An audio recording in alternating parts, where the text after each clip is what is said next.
Good morning. You're watching New Day, all the news you need and more. Nadine Lustre is an accomplished actress and singer, but not everyone knows she's an environmentalist. Nadine is working with several organizations, and some of her advocacies, from taking care of the forest to conserving our oceans and coastal communities.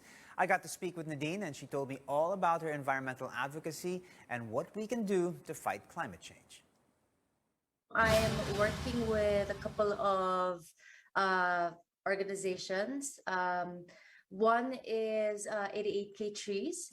It aims to reforest the Yangil Forest in Zambales, because as you know, in Zambales, there's an area there that's around the volcano. So land is barren, nothing is really growing, and it's really a struggle for the Aita tribe of Yangil to survive around the area. So Mad Travel and For the Future and BU10, which is a brand that I'm working with, they're working together to help reforest this area. And so currently, I'm really happy to announce that currently we have raised a lot funds. We had 88K Trees on just recently, and I think you guys are at halfway or more than halfway. And really, your involvement has really sort of pushed the agenda forward and really brought a lot of focus and light to this particular cause. Any other projects that you want to talk about? Yep. So I'm also an ambassador, bago lang, just recently. I'm also an ambassador for Sea Movement, which Sea Movement meaning Siargao Environmental Awareness Movement. It's a local NGO. It's from Siargao. So it aims naman to spread awareness on the seas of Siargao for the protection.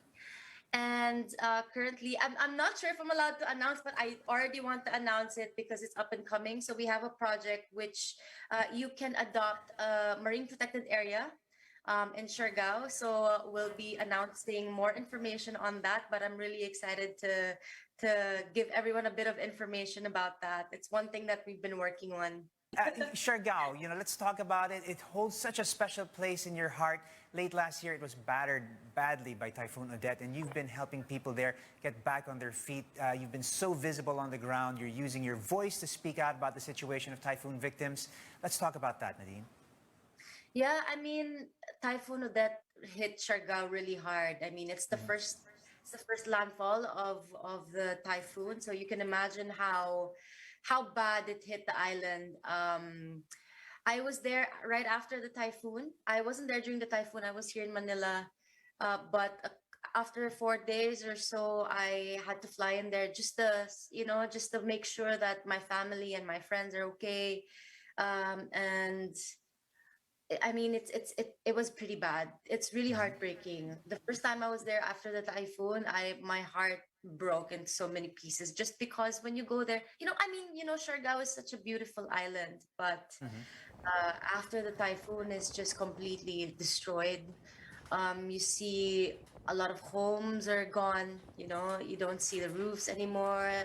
Trees are snapped, not even like fall down, but they're snapped because of the intensity of the wind.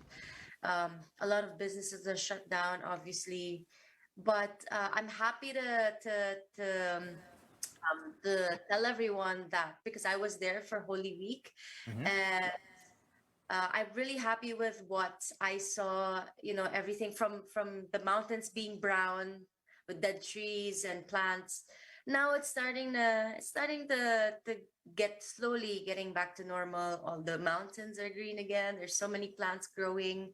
I mean, it doesn't really. There's still a lot of things that are destroyed. A lot of trees, especially coconut trees that are destroyed. So it'll take a while before the island completely recovers. Definitely, it's not going to be the same as before, but I'm very hopeful.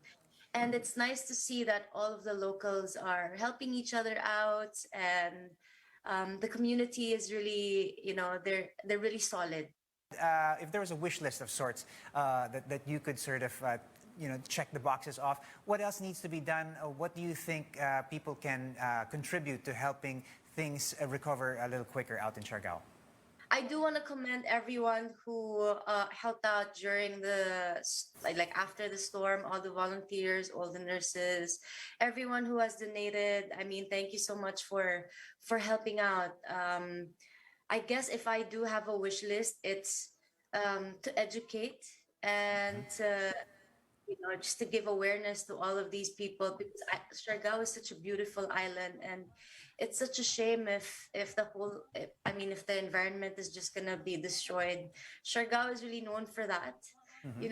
It's known for the beautiful like beaches, the mountains. Like there are spots there, waterfalls, caves. It's really when you think of Siargao, you really think of the surroundings, the environment, and Mm-hmm.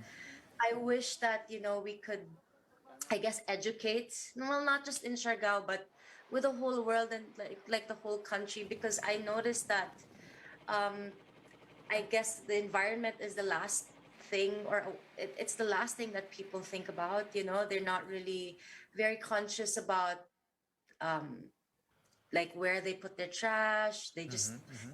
based on my experience, just because I've seen it, like people would just leave their trash everywhere. They wouldn't really clean up after themselves. So definitely awareness and education. I guess it's to switch to more greener solutions, because in Siargao, in one of the areas there they built a seawall a couple of years back, and Mm-hmm.